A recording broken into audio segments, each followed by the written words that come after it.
Booktube. I know I'm kind of late with this tag. I'm doing the mid-year freakout tag. However, it was suggested by one of my patrons, and so I figured I might as well go ahead and do it. If you're interested in checking out some of those exclusive Patreon perks, you can check it out in the eye above. Alright, so I've got my handy dandy notebook with me.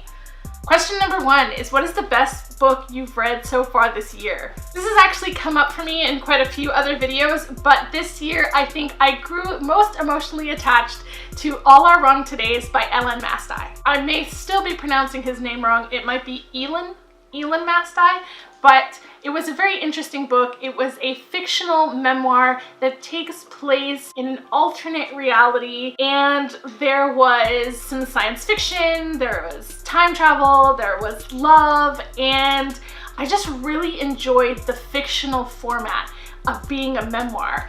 And I felt like I really got in the main character's head, and I got to see him kind of grow and progress throughout the book, and it surprised me. Question number 2, what was the best sequel you read this year? I actually only read 2 sequels, but I'm going to tell you the best one, which was Cress, and that's the 3rd book in the Lunar Chronicles series. If you've never heard of the Lunar Chronicles, it's by Marissa Meyer, and each book is kind of a retelling of a different fairy tale character. However, the stories are pretty original. So Cress is the 3rd book, and it focuses on Rapunzel. Number 3, what's a new release that you'd like to check out but haven't yet? For me, that would be Because You Love to Hate Me. There's been so much talk about it. I really love the collaboration involved, and while I haven't had a chance to pick it up yet, I am eager to do so soon. Number 4, most anticipated release of the second half of the year. Now, I would say this would technically be a tie with Colleen Hoover's newest book that's supposed to be coming out in October. However, I got a chance to get it early, so I'm gonna refer to the other one, which is Leigh Bardugo's Wonder Woman Warbringer. I am so excited. I have it pre-ordered. It should be getting here tomorrow. This year, the book I read that was my biggest disappointment was The Careful Undressing of Love by Corianne Haydu. The writing was really nice, and one of the reasons that I picked up this book is because it takes place in New York City, and that's where I'm from, and so I kind of gravitate to stories that take place there because I always find them fascinating. But I felt like there was so much that got left out of this book. They alluded to a lot of different things, and then they were never really fully explained. So for me, that was my biggest disappointment this year, and I did end up giving it 2 stars. My biggest surprise. So this is actually a nonfiction book. My biggest surprise was The Subtle Art of Not Giving a F***. I listened to the audiobook for that one, and it was witty and entertaining and motivational and educational. I don't think that's what I was expecting it to be. From the title, I had the notion that the author just wanted you not to care about anything, but it wasn't really like that at all. He wanted you to selectively care about things, right? Because we don't all have the same energy and time to care about everything. So he explained how we could be more selective with our Number 7, favorite new author. I think I would have to say my favorite new author this year is Ashley Poston. Number 8, newest fictional crush. I actually thought about this long and hard, and if I really just wanted to give you an answer, I could, but it feels too forced. It doesn't feel like it's coming from my heart, so I've decided not to answer this question. Sorry.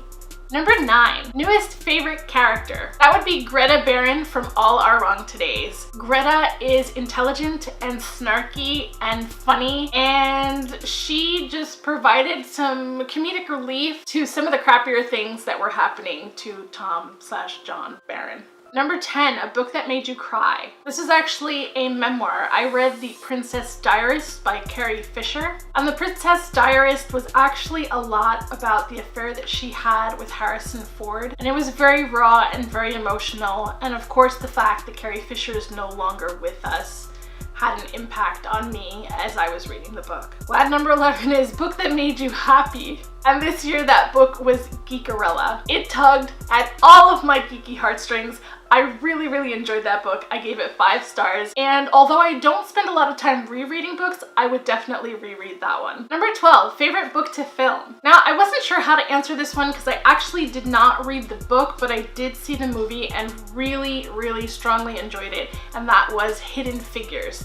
If you haven't already seen that, please go ahead, check it out. It was a great movie. From my understanding though, the book is a bit different and doesn't focus on the characters as much as the movie did. And someone else can correct me if I'm wrong about that. If you guys hear panting in the background, it's because my dire wolf has just been released.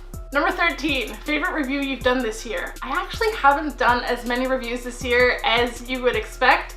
I've been doing a lot of tag videos lately, but the review that I enjoyed the most, I would say, is Sleeping Giants by Sylvain Neuvel. I listened to the audiobook for that. I gave it 5 out of 5 stars. I really enjoyed it. It was done by a full cast.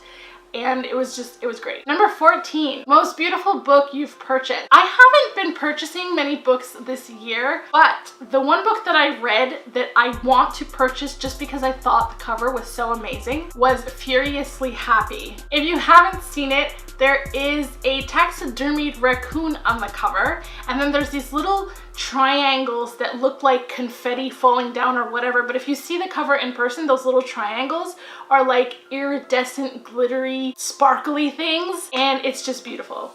I want it.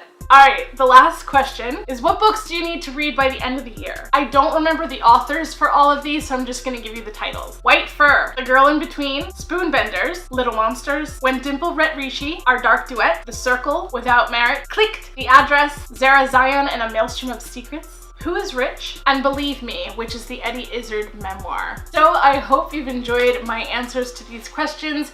If you've already done the mid-year book freakout, feel free to leave a link in the comments below so I can go check it out. And before I end, I will tag Courtagonist, Alex Black, and Let Me Take A Shelfie. Let Me Take A Shelfie hasn't posted a video in a few weeks, so I'm hoping by tagging her, I will reel her back in.